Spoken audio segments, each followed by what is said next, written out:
दर्शकगण, श्रोतागण, भाई और बहनों, मातृशक्ति को नमन। चैनल 24+ न्यूज़ के खास, विशेष, मनमोहक, हमारे जीवन को धन्य बनाने वाला, मनुष्य जीवन को सार्थक बनाने वाला और हमारे सारे कष्टों का निवारण करने वाला, हमें अच्छे विचार देने वाला पुनरुत्थान कार्यक्रम में आप सभी का हार्दिक स्वागत है, अभिनंदन है, सत्कार है। भाई और बहनों, दर्शकगण, श्रोतागण, ये कार्यक्रम ऐसा है कि हर एक के जीवन से जुड़ा हुआ था। हर व्यक्ति सोचता है आज जो बात की गई है मेरे जीवन के लिए कही गई है, मेरे सुधार के लिए कही गई है। जो भी सुनता है वो ये समझता है कि ये बात मेरे लिए कही गई है, मेरे अच्छे के लिए कही गई, मेरे निर्माण के लिए कही गई और मेरे उपकार के लिए कही गई है। इसीलिए पुनरुत्थान कार्यक्रम को सभी लोग आज एक उपकारी कार्यक्रम मानने लग गए हैं। इसमें प्रतिदिन हम ऐसे उपकार करने वाले विषयों को लेकर आपके सामने उपस्थित होते हैं। तो आज मैं ईश्वर के न्याय कि ईश्वर का क्या न्याय है, उस न्याय के विषय के रूप के अंदर आपको बताना चाहता हूँ। और इसीलिए आज का जो विषय हुआ सो न्याय। भाई और बहनों, दर्शकगण, श्रोतागण, न्याय से आप जस्टिस समझते हैं कि व्यक्ति को न्याय मिलना चाहिए, उसके साथ में जस्टिस होना चाहिए, उसके साथ में वही होना चाहिए जो उससे संबंधित है, यानी उसको किसी तरह का उसने जो किया उसके अतिरिक्त उसको प्राप्ति नहीं होनी चाहिए। तो हम इसके लिए देखते हैं कि आज जितने कोर्ट्स बने हुए हैं, जितनी न्यायपालिका बनी हुई है, उन न्यायपालिका के अंदर जजेस को नियुक्त किया जाता है। हम एसडीएम से, एडीएम से, सीजेएम से, उसके बाद में हमारे जो है वो डिस्ट्रिक्ट जज होते हैं, उसके बाद हाई कोर्ट होता है, हाई कोर्ट के बाद में सुप्रीम कोर्ट होता है और अंत में राष्ट्रपति तक भी बात जाती है। ये सारे क्या ये न्याय करते हैं कि हमारे साथ में कोई अन्याय हो जाता है तो हम न्याय की गुहार करते हैं। हम ये जानते हैं कि हमारे साथ में अन्याय हुआ तो उसके लिए हम वकील के माध्यम से, क्योंकि वकील जो है वो न्याय की भाषा जानता है, वो कानून कायदे जानता है, वो संविधान की धाराओं को जानता है और पूर्व के अंदर जो न्यायालय ने क्या डिसीजन दिए उन सबको जानता है। तो उसकी मदद के माध्यम से हम जज के सामने जाके, कोर्ट में जा कर के और न्याय की गुहार करते हैं। लेकिन भाई और बहनों, दर्शकगण, श्रोतागण, मैं आज ईश्वर के न्याय की बात कर रहा हूँ। हुआ सो न्याय। मैं तो ये आपको ये भी दादा भगवान के वीतराग विज्ञान से लिया गया है। और दादा भगवान को जो है वीतराग विज्ञान सर्वज्ञ होता है, वीतराग सर्वज्ञ होता है, इसको 360 डिग्री का ज्ञान होता है, केवल ज्ञान होता है। दादा भगवान को व्यक्ति का नाम नहीं है, दादा भगवान एक शुद्ध आत्मा का नाम है। और ये बहुत लंबे संबर से संघर्ष करती करती दादा भगवान के नाम से शुद्ध आत्मा हुई। इनको 356 डिग्री का जो है वो ज्ञान हुआ और 4 डिग्री का ज्ञान अटका हुआ है। और वो अभी ये भरत क्षेत्र, हमारी पृथ्वी पर ये भरत क्षेत्र है और महाविद्य क्षेत्र में तीर्थंकर विराज रहे हैं। तो आने वाले अगले समय के अंदर ये स्वयं तीर्थंकर का जीव है और ये जीव इसीलिए रुका हुआ है हमारे साथ भरत क्षेत्र के अंदर कि उन्होंने ऐसा विज्ञान दिया। इनके बहुत से आप्त पुत्र है, वो आप्त पुत्र पूरे संसार के अंदर भ्रमण करते हैं, भ्रमण करके और इस दादा भगवान के वीतराग विज्ञान को बताते हैं और लोगों को जो है सही दिशा देते हैं, लोगों को ट्रू न्याय का बताते हैं, उनको ज्ञान दिया जाता है। ज्ञान देने के बाद में हमारे नए कर्मों का बंधन नहीं होता है। जो बचा हुआ जो डिस्चार्ज है, जो कि एक बर्फ़ की शिला की तरह, बर्फ़ की शिला धीरे धीरे धीरे पिघलती है। हम कितना ही उसको जल्दी करना चाहें तो तुरंत नहीं पिघल सकती है, तो इसीलिए धीरे धीरे पिघलती है। उसी तरीके से हमारे बहुत लंबे लंबे समय तक के जो है पूर्व जन्म में 84 लाख जीवा योनि के अंदर आत्मा भटकी हुई है।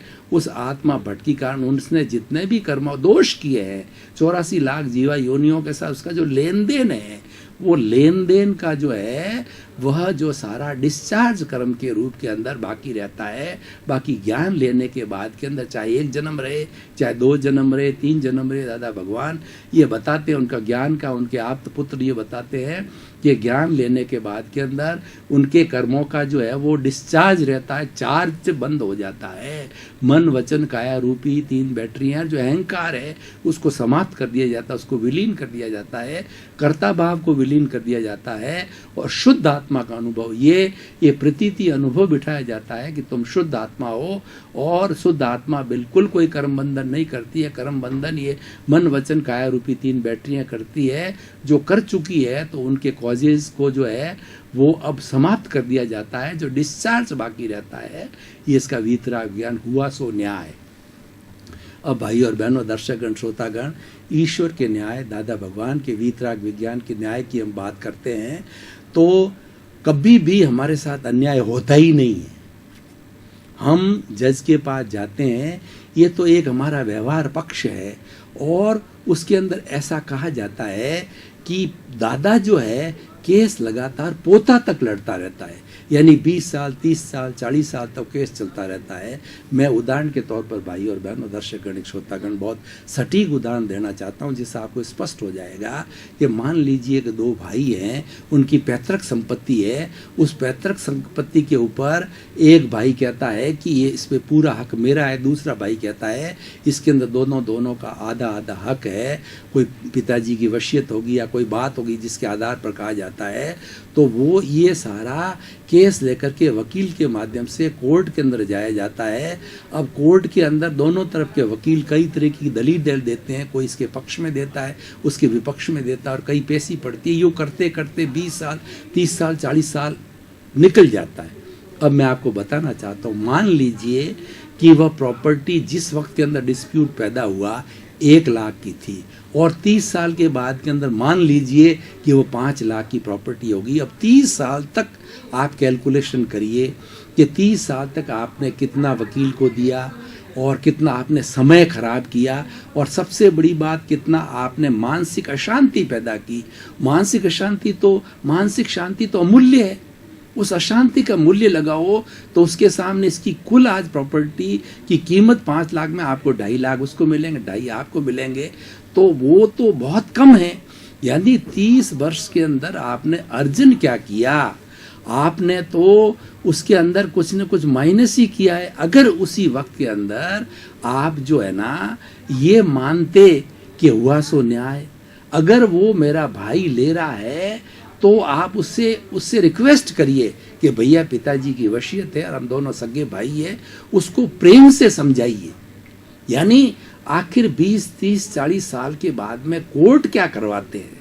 कितना भी समय चले तो आखिर के अंदर कोर्ट होता है वो समझौता कराता है। उस समझौते के अंदर किसी को कम मिलता है, किसी को ज़्यादा मिलता है, किसी को जुर्माना होता है, लेकिन उसकी कैलकुलेशन की जाए तो अगर हम स्टार्ट से उसको देखें तो सबके दोनों ही पक्षों के घाटे का सौदा है। तो वो हम न्याय मानते हैं लेकिन वो हमारे साथ में अन्याय हो गया है। तो इसीलिए अगर उस वक्त ही भाई से या जो अंकल है, बड़े भाई है, छोटे भाई है, जो भी है, उन सबको ऐसा कोई पंच बिठा करके, जैसे कि जज लोग क्या होते हैं वो एक तरह से पंच का काम करते हैं, हमारे रिलेटिव को करके जिसके ऊपर दोनों को विश्वास हो और रिलेटिव का भाई कोई किसी भी जो न्याय है आप कर दो, तो वो हो सकता है घंटे में, 2 घंटे में, 1 दिन में, 5 दिन में, 7 दिन में हो जाए और उस बात को हम मान लेवें तो हमारे लिए न्याय हो गया। तो ये दादा भगवान का वीतराग विज्ञान क्या कहता है कि जो कुछ इस सृष्टि में मेरे साथ घटित होता है, अब देखिए 7 अरब की जनसंख्या है, हर एक के साथ कुछ न कुछ तो घटित होता ही है।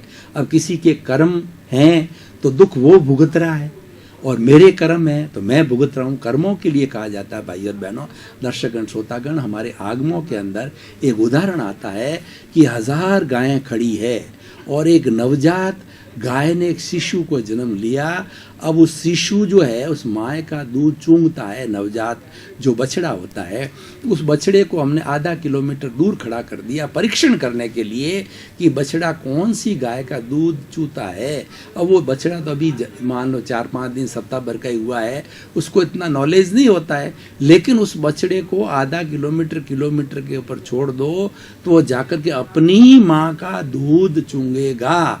900 999 गायों का दूध नहीं चूंगेगा।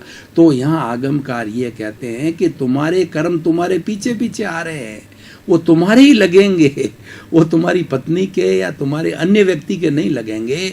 यानी वो तुम्हारा क्यों, कॉज तुम्हारा डाला हुआ है, तो इफेक्ट तुम्हारी को, इफेक्ट दूसरे को नहीं होता है। जिसने भाव कर्म डाला है, कॉजेस डाले हैं, वही इफेक्ट करेगा। आज अगर मान लो आम का पेड़ मेरे घर में है तो उसके आम मैं ही खाऊंगा, दूसरा कैसे खा सकता है? कि वो कॉज मैंने लगाया, पेड़ मैंने लगाया है। इसीलिए कर्मों का ये नियम होता है कि as you will sow as you will reap, जैसी करनी वैसी भरनी। तो इसीलिए हम अच्छा करेंगे तो अच्छा भरेंगे, बुरा करेंगे तो बुरा करेंगे। तो इसीलिए ये क्या है, हुआ सो न्याय, एक वीतराग विज्ञान दादा भगवान ने दिया कि जो कुछ हमारे साथ के अंदर होता है उसको आप न्याय समझो, उसको ईश्वर का न्याय समझो कि ये मेरे ही कॉजेज हैं जो मेरे किए हुए हैं, तो उसको स्वीकार कर लो। हम प्रारंभ से ये जन्म से मृत्यु तक ये मान के चलें कि प्रतिदिन हमारे साथ में जो कुछ भी घटित होता है वो सारा न्याय हो रहा है, वो मेरे पक्ष में, वो ईश्वर का न्याय है, वो मेरे कॉज डाले हुए हैं, उसका इफेक्ट है, वो न्याय है। उसका कभी प्रतिकार नहीं करना, उसको किसी कोर्ट के अंदर ले जाना, यानी उसको दूसरे को दोषी नहीं बताना कि मेरे साथ में ये घटित हुआ। मान लो हम जा रहे हैं, हमारे साथ के अंदर दूध का भगोला है और हम चलते जा रहे हैं और कोई किसी से बच्चे ने आकर के थोड़ा सा धक्का मारा और वो 5 किलो दूध का भगोला गिर गया, तो वो दोष उस बच्चे का नहीं है, वो उस नियति का योग है, तुम्हारे साथ घटित होना था और उस नियति के कारण ये घटित हुआ। ये व्यवस्थित शक्ति काम करा रही है। हमें ये समझता है कि जगत नियंता व्यवस्थित शक्ति, हम तो एक संजोग हैं, दूसरे सारे संजोग मिलकर के हमारा काम कर रहे हैं। उस वक्त ऐसे संजोग आए कि वो दूध का भगोला गिर गया, ये सब संजोग कराते हैं, ये इसके अंदर किसी का दोष नहीं है। दर्शकगण, श्रोतागण, काफ़ी लंबे समय से हम दार्शनिक बातों पर विवेचना कर रहे थे। अब थोड़ी तरोताज़ा होने के लिए हम ब्रेक ले रहे हैं। ब्रेक के बाद पुनः हाजिर होंगे।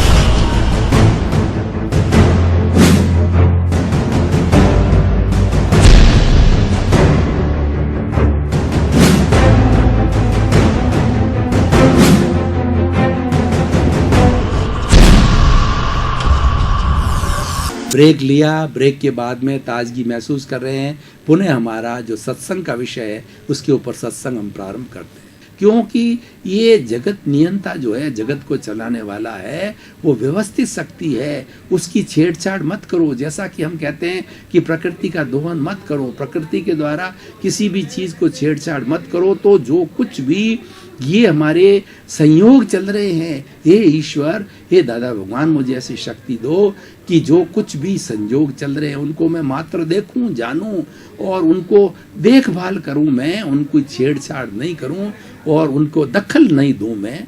तो इसीलिए क्या, ये सब संयोग से काम हो रहा है। तो आप दूसरे को दोषी मत मानो। जो ही हम दूसरे का दोषी रोपण करते हैं तो हम गलती करते हैं और हम उसको न्याय मान लेते हैं, तो हमारी संतुष्टि हो जाती। और आखिर के अंदर हम चाहे कितना प्रतिकार करें, हम दूसरे को दोषी मान भी लेंगे तो आखिर जाकर के नए बीज हम डाल रहे हैं। हमने जो ही दूसरे को दोषी माना कि इस व्यक्ति ने मेरे साथ अहित किया, तो वो मानते ही हम कॉज डाल देते हैं, भाव कर्म उससे जो है हमारा आने वाले समय के अंदर इफेक्ट होता है। इसीलिए हमें तो प्रारंभ से हमने ज्ञान ले लिया है। ये 5 आज्ञाएं भगवान की है, दादा भगवान की ये 5 आज्ञाएं ज्ञान की आज्ञा है।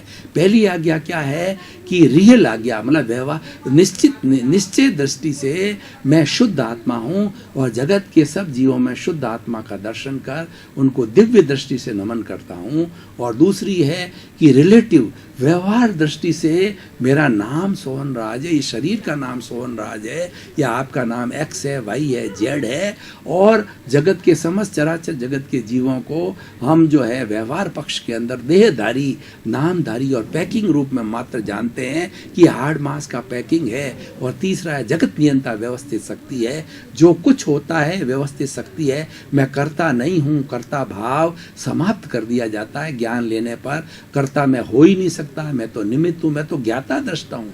मेरी शुद्ध आत्मा को सेंटर में रख करके ये वीतराग विज्ञान बना है, क्योंकि ये शुद्ध आत्मा ही मोक्ष जाती है। तो अपने को शुद्ध आत्मा मान लो, शुद्ध आत्मा मेरे भीतर है, और वो शुद्ध आत्मा क्यों भुगत रही है कि कॉजेज मेरे डाले हुए हैं, उस कॉजेज का जो दोष मेरे किए गए हैं, उस दोषों का जो है सामायिक आलोचना, प्रतिक्रमण, प्रत्याख्यान के माध्यम से मेरे को शुद्धिकरण करना। इसीलिए जो कुछ घटित होता है हुआ सो न्याय, ये मानना अपने आप को, जो कुछ भी घटित हो ये ईश्वर का न्याय है, मेरे कॉजेज का न्याय है, दूसरे का दोषारोपण मत करो। इसीलिए ये तीसरी आज्ञा हो गई। चौथी आज्ञा हुई कि फाइलों का संभावपूर्ण निपटारा करना। फाइल की परिभाषा है, पहली फाइल शरीर है, दूसरी फाइल जो ज़्यादा हमारे संपर्क में रहती पत्नी है, तीसरा फाइल पुत्र है, चौथी फाइल है पुत्र वधू है, पांचवी फाइल दूध वाला है, छठी फाइल हमारे यहाँ काम करने वाले। इस पर जितने जितने प्राणी हैं, जितने जितने लोग हैं हमारे प्रतिदिन काम करते हैं, वो अलग अलग उसको नाम फाइल का रूप दिया है। तो कोई भी व्यक्ति हमारे साथ किसी तरह का बुरा व्यवहार करता है तो उसको संभावपूर्वक जो स्वीकार करना, राग द्वेष नहीं करना, उसको सहन करना। क्योंकि वो क्यों कर रहा है कि उसकी ताकत नहीं है, अगर मेरे बकाया न हो, उसकी ताकत नहीं है कि मुझे कोई गाली दे। वो अगर वो मेरे थप्पड़ मार रहा है तो मेरा किसी से हिसाब नहीं है, तो अगले की ताकत नहीं है कि मुझे थप्पड़ मारे, वो थप्पड़ मार रहा है। तो ये क्या संजोग है, ये संजोग व्यवस्थित शक्ति करवा रही है। तो हमें तो उसका जो कृतज्ञता ज्ञापित करना, जो हमारे साथ बुरा कर रहा है उसको निर्दोष मानो। कृतज्ञता मतलब उसको, उसकी आत्मा को शुद्ध प्रार्थना करो, हे शुद्ध आत्मा, एक शुद्ध आत्मा परमात्मा, हे शुद्ध आत्मा, तुमने मेरे थप्पड़ मारी है तो तुम मेरे कृतज्ञ, मैं तुम्हें कृतज्ञता ज्ञापित करता हूँ कि तुमने मेरा हिसाब चूकता किया। और हिसाब का चूकता कब होता है कि आप उसके अंदर राग द्वेष से बिल्कुल अलग रहे, समभाव से रहे, स्वीकार कर लिया, उसको थप्पड़ को स्वीकार कर लिया, उसको प्रतिकार नहीं किया। जो हमको कष्ट दिया है उसको हमने समभावपूर्वक जो ही सहन किया, जो ही हमारा वो दोष का निवारण हो गया और वो फाइलों का समभावपूर्वक निपटारा कहलाता है। तो हुआ सो न्याय कितनी बड़ी थ्योरी है भाई और बहनों, दर्शकगण, श्रोतागण। अगर हुआ सो न्याय को 7 अरब की जनसंख्या मान ले तो आज इतने कोर्ट की आवश्यकता ही नहीं हो और इतनी अशांति की जरूरत ही नहीं है, क्योंकि ये व्यवस्थित शक्ति करवाती है। किसी की ताकत नहीं इस दुनिया के अंदर कुछ कराने की, संयोग है उसमें से मैं भी एक संयोग मात्र हूँ। मैं आपको एक भाई और बहनों, दर्शकगण, श्रोतागण, एक उदाहरण के द्वारा बताना चाहता हूँ कि आदमी का कर्ता भाव कैसे विलीन होता। आदमी कर्ता हो ही नहीं सकता।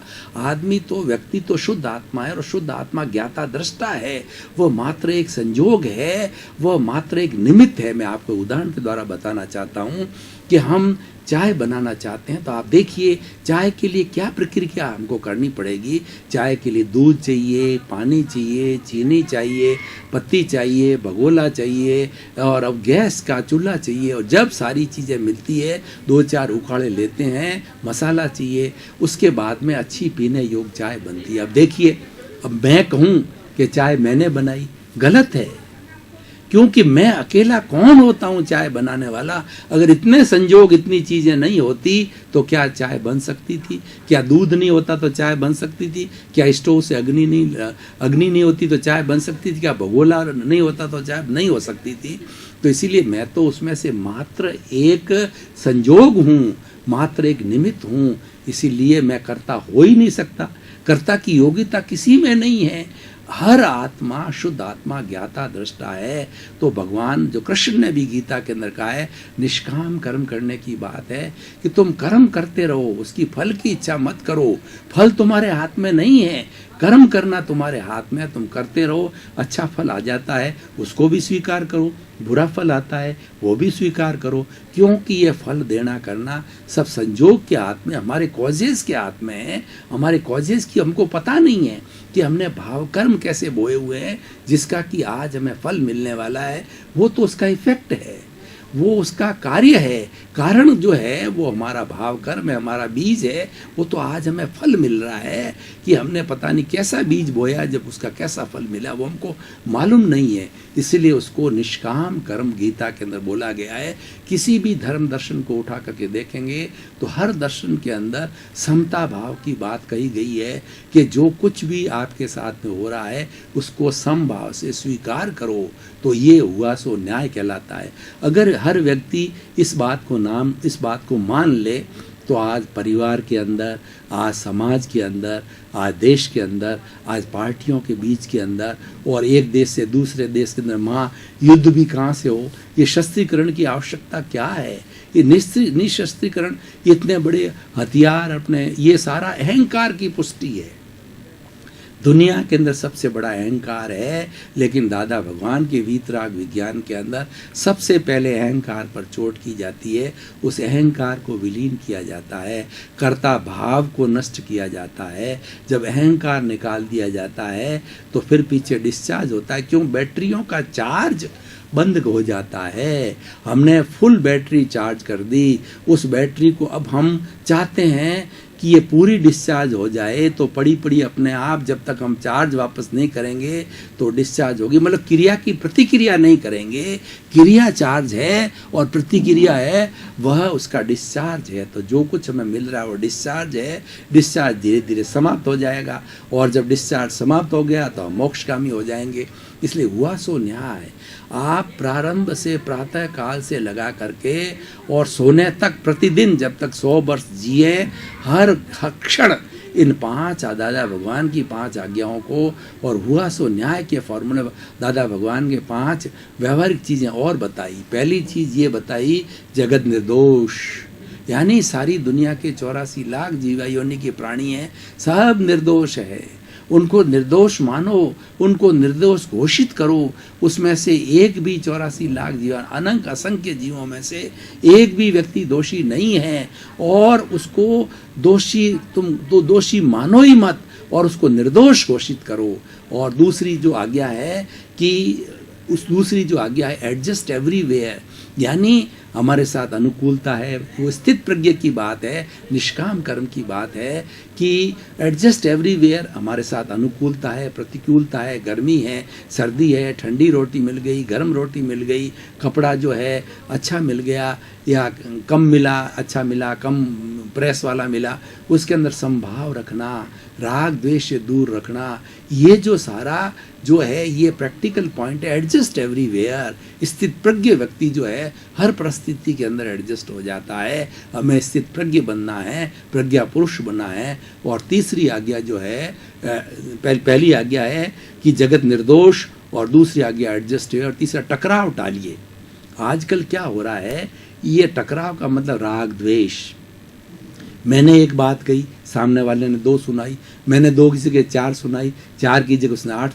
ये जो है ये साइकिल है, ये जाल है, बढ़ता रहता है। तो टकराव टालिए। अगला अगर बोला और मैं चुप रहा तो बात आगे बढ़ी नहीं है, तो टकराव हुआ ही नहीं है। एक व्यक्ति सामने से आ रहा है, मैं अपना रास्ता टाल देता हूँ, तो टक्कर कहाँ से होगी? कोई व्यक्ति मेरे से लड़ाई करने आ रहा है और मैं चुप रहूँ, कोई व्यक्ति ने मेरे पे हाथ उठाया और मैं हाथ न उठाऊं तो दूसरी बार उठा नहीं सकता। यानी तीसरी आ गया टकराव टालिए। चौथा है भुगते उसकी भूल, यानी जो कुछ मेरे साथ घटित हो रहा है उसमें सामने वाले को निर्दोष मानो, जिसने किया है उसका कोई दोष नहीं, और जितना उसको निर्दोष मानेंगे त्यों त्यों हमारी एनओसी होती रहेगी, और सारी एनओसी इकट्ठी होने पर हम मोक्षगामी हो जाएंगे। और हुआ सो 5वीं जो है वो व्यवहार पक्ष का सिद्धांत दिया, हुआ सो न्याय, जिसकी आज मैं बात कर रहा हूँ।